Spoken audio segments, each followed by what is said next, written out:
Di Indonesia, di sini Jakarta ada Pondok Indah. Ada beberapa tempat-tempat yang lainnya. Elit kalangannya, Menteng, dan seterusnya. Maka di surga pun ada komplek yang elit-elit. Ada Firdaus, ada surga Aden, ada macam-macam. Tinggal Anda cari bekal yang serius, turunkan kemudian ke bumi. Cuman sayang, di sekian waktu yang Allah berikan disebut dengan ajal, menjadi batasan kita untuk beramal. Setiap kita dibatasi oleh waktu. Seperti Anda pun bekerja dunia, bukankah ada waktunya? Waktu produktif untuk bekerja, setelah itu ada masa pensiunnya. Dalam bahasa Arab, sesuatu yang kita kerjakan dengan batas dan setelah hilang batasnya, selesai aktivitasnya, disebut dengan ajal namanya.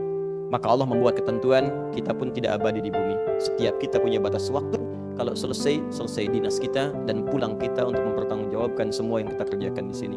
Maka turun Quran surah ke-7 ayat 30 berapa? 4 untuk menggambarkan ini. Walikulli ummatin ajal. Fa idza jaa ajaluhum la yastakhiruna sa'atan wa la yastaqdimun. Setiap umat seluruhnya tanpa kecuali itu pasti punya batas waktu untuk beraktivitas dan selesai pulang. Setiap hari diingatkan kita dengan sholat isya. Hei, seaktif-aktifnya Anda, sesibuk-sibuknya akan selesai semua itu. Dan semua kita akan pulang. Bukankah setelah isya kita terpejam? Itu kan latihan. Makanya dalam doa saat akan tidur jadi sebutkan bisikallahumma amutu wa ahya. Ada riwayat lain ahya wa amut.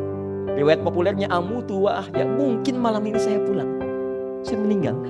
Makanya saat kita bangun dari tidur kita ucapkan alhamdulillahilladzi ahyana ba'dama. Ada maknya, sementara aja. Satu saat mungkin pulang, kita nggak tahu di bagian mana yang tidur itu mengakhiri kehidupan kita saat kita pulang. Karena itu serius. Ada saatnya kita pulang. Nah teman-teman, ternyata sudah tahu akan pulang pun masih ada yang tidak memanfaatkan waktu dengan baik. Tanyakan pada setiap manusia ya, dari detik ini. Dimulai dengan diri kita manusia kan? Tanyakan pada diri kita, Anda wafat tidak? Anda pulang tidak? Anda meninggal tidak? Kalau sadar pulang, maka cari bekal yang baik. Berarti Allah benar kan? Kata Allah setiap kita akan wafat. Kullu nafsin dha'iqatul maut. Setiap yang punya jiwa meninggal.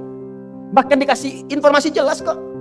Yang bawa maut disebutkan namanya malakul maut. Quran surah 32 ayat ke-11. Qul yatawaffakum malakul maut alladzi wukila bikum. Disebutkan.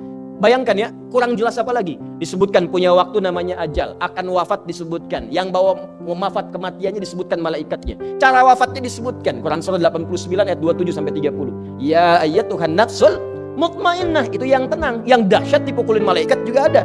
Ya, Quran surah 8 ayat 50 itu ada. Sambil dipukulin malaikat. Ya. Maaf teman-teman sekalian, ini sudah jelas semuanya.